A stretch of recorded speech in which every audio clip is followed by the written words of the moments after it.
आज के समय में 5 कंपनियां दुनिया भर में अपनी धाक जमाए हुए हैं। अमेजन, एप्पल, गूगल, माइक्रोसॉफ्ट और फेसबुक। इन्हें हम बिग 5 कहते हैं। हर कंपनी का अपना मुख्य व्यवसाय है, लेकिन इनका प्रभाव उससे कहीं ज्यादा फैला हुआ है। अमेजन ऑनलाइन खरीदारी की दुनिया का बादशाह है। एप्पल अपने स्मार्टफोन और कंप्यूटर के लिए मशहूर है। गूगल सर्च इंजन और विज्ञापन जगत का सरदार है।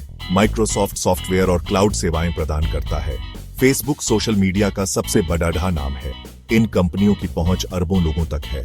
हमारे रोजमर्रा के जीवन में इनकी सेवाएं शामिल हो चुकी हैं। लेकिन क्या आप जानते हैं कि इनका प्रभाव केवल इनके मुख्य व्यवसायों तक ही सीमित नहीं है? हालांकि ये पांचों कंपनियां अलग अलग क्षेत्रों में काम करती हैं, लेकिन ये एक दूसरे से गहराई से जुड़ी हुई हैं। ये कंपनियां एक दूसरे के साथ प्रतिस्पर्धा तो करती हैं, लेकिन साथ ही साथ एक दूसरे पर निर्भर भी हैं। उदाहरण के लिए एप्पल के आईफोन में गूगल का सर्च इंजन और कई ऐप्स इस्तेमाल होते हैं। इसी तरह अमेजन की क्लाउड सेवाओं का इस्तेमाल कई बड़ेरी कंपनियां करती हैं, जिनमें नेटफ्लिक्स और स्पॉटिफाई भी शामिल हैं। यह जटिल जाल हमें दिखाता है कि कैसे बिग 5 एक दूसरे के साथ जुड़कर एक विशाल नेटवर्क का निर्माण करते हैं।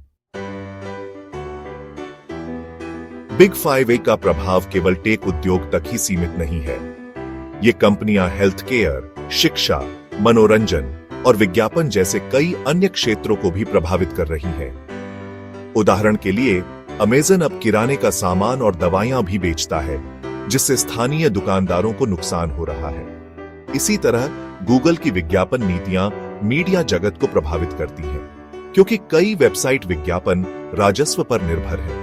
यह प्रभाव हर जगह मौजूद है, भले ही हम इसे सीधे तौर पर न देख पाएं। बिग 5 का बढ़ता प्रभाव उपभोक्ताओं और अन्य व्यवसायों के लिए चिंता का विषय बनता जा रहा है। एक तरफ इन कंपनियों की सेवाएं हमारे जीवन को आसान बनाती हैं, लेकिन दूसरी तरफ इनका एकाधिकार बढ़ने से प्रतिस्पर्धा कम होती है और कीमतों में बढ़ोतरी होती है। हमें यह समझने की जरूरत है कि बिग 5 का हमारे जीवन पर क्या प्रभाव पड़ रहा है और कैसे हम एक संतुलन बना सकते हैं।